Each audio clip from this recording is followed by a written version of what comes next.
Okay guys, what's going on? Last episode we left off, it was 1956, now it's 1 month later, 1957. We did a couple of sounding rockets, stuff you guys really don't need and or want to see. So I built this craft, and as you see it says orbit, and that's what we're going to go for. We're going to go for our first artificial satellite. We'll spin this up so we're not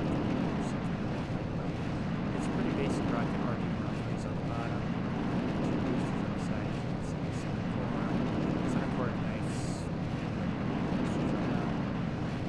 Top and some rockets from 1956, 1957 engine. It's a pretty efficient upper stage. So that gets us most of the way right at the 10. Right at the top is a 5-meter long pencil. And that shoots it off and gets the rest of the orbit. We did a couple simulations to get this ready, and I got most of the kinks worked out. And we just went on to this. So I'm doing here staging. Staging can be a little tough, but as you see, I added the spin motors there. I added 3 of them, gave it a nice kick to make sure all the fuel was settled before I started that up.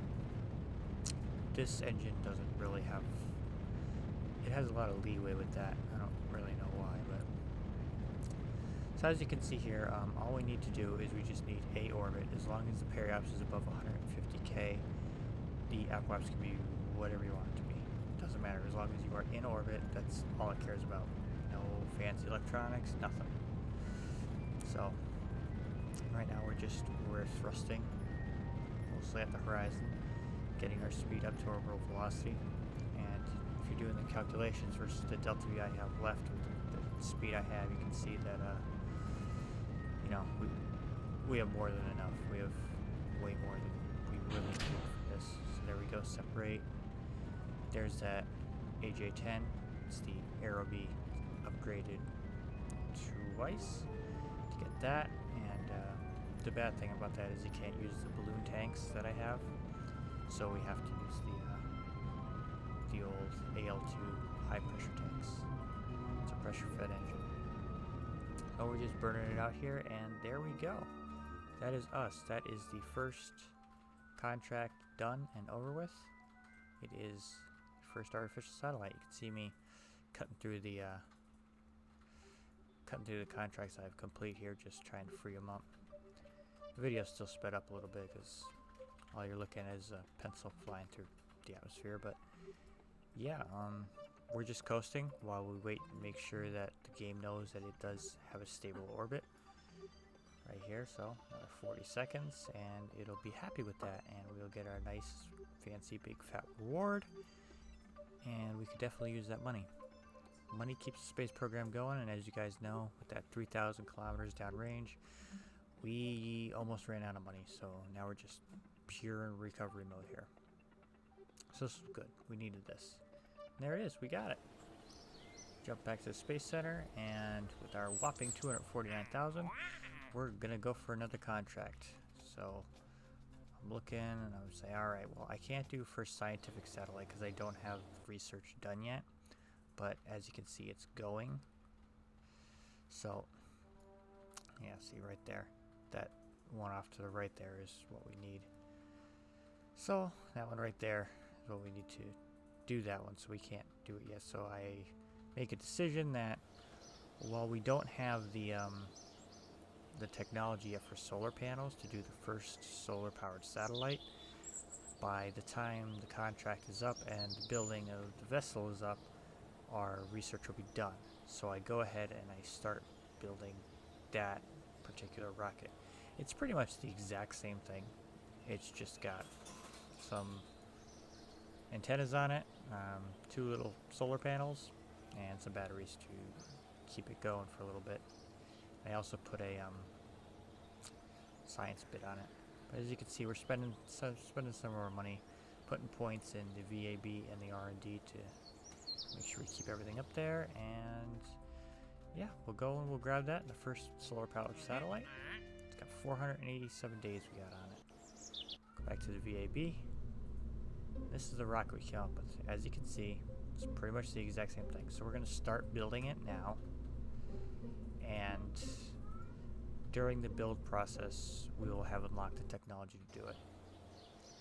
So here we are, Science, Air, Electronics Research, bam, it's done. And yeah, here we are. So there we go, we're gonna spend a little bit more money, get the R&D up. See our rocket's building right there. I called it Orbital Science. And there it is. So it's, right now it's at 41% built. So all I'm going to do is I'm going to buy these solar panels, and then I'm going to just add them on to the rocket itself. So obviously those are too big, so I just buy the smaller ones. And the nice thing about the solar panels is they're super cheap, and they weigh nothing, which was great, because I didn't really have to redesign the rocket all that much. So we're just getting on, trying to make them look as good as we can. And this is where I kind of screwed up. I figured 2 would be enough. It's not even close. But again, I have like one scientific thing on there. I put this thing up there with the ion spectrometer thing, just to get some science inflow, because that's the thing we need right now, is we need more science to get more research going. So we'll save those edits, and here's something like that. And again, I sped up. It's pretty much the exact same. The tanks are stretched maybe half a meter, just enough so I didn't have to. Again, RP-1 at the bottom, boosters, fire first, center core fires, they decouple, center core fires, longer, next stage goes, so on and so forth. But the thing about this is we had to watch our orbital insertion, because we had to have a periaps of actually 300,000, which I don't know if my launch profile was just off, but every time I was not making that 300K. I kept having to go higher and higher. So I had to adjust my launch a couple times to simulate this one. But I finally got to where I was comfortable, and I sent it. And something else I'm doing differently here is I'm letting this coast up like a lot higher than I did the first time to get closer to that apogee, so that the periaps can be actually doable. Because otherwise we were going to have too much thrust, and our periaps would have went below where we needed to go, and our apoaps would have went way too high. So here we are, and I'm going to fire it now. Again, settle that fuel with the spin motors. Get this thing accelerating back to orbital velocity. Really much to say about it. It's the exact same rocket. Like I said, this tank is stretched maybe I don't know, half a meter more, just to fit a little more fuel to compensate for the solar panels and the bigger batteries. Otherwise, pretty standard launch.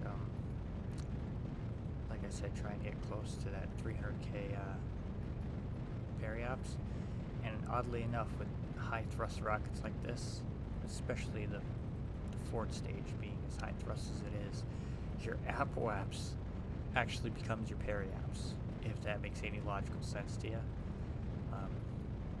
That's kind of counterintuitive, but that's what it is. So we tried to keep right around 300, get a little bit higher than that because our minimum was 300.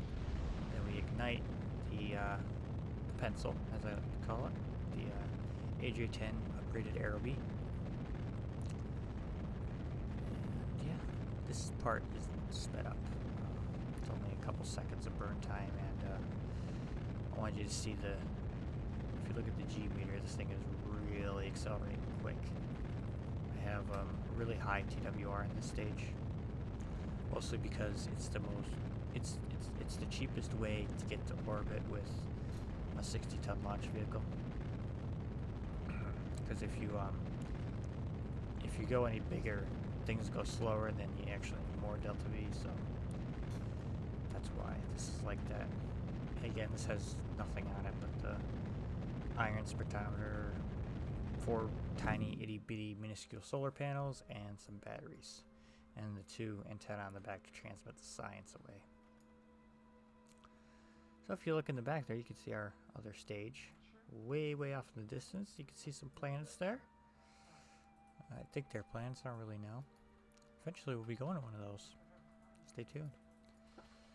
So right now we're just doing the same thing as last time. We're checking the orbit, and the ion mass spectrometer is going to do its thing. Give me, I think it's 8 or 9 science. It's not much.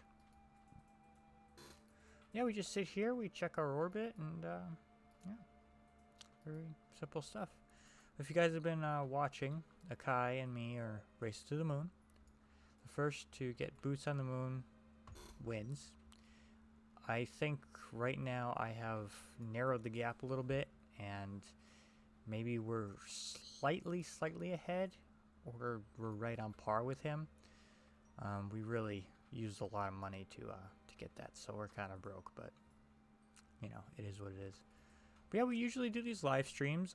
Today I recorded a video and edited it and all that good stuff, put it up. So if you guys like this type of video, comment. If you don't, comment.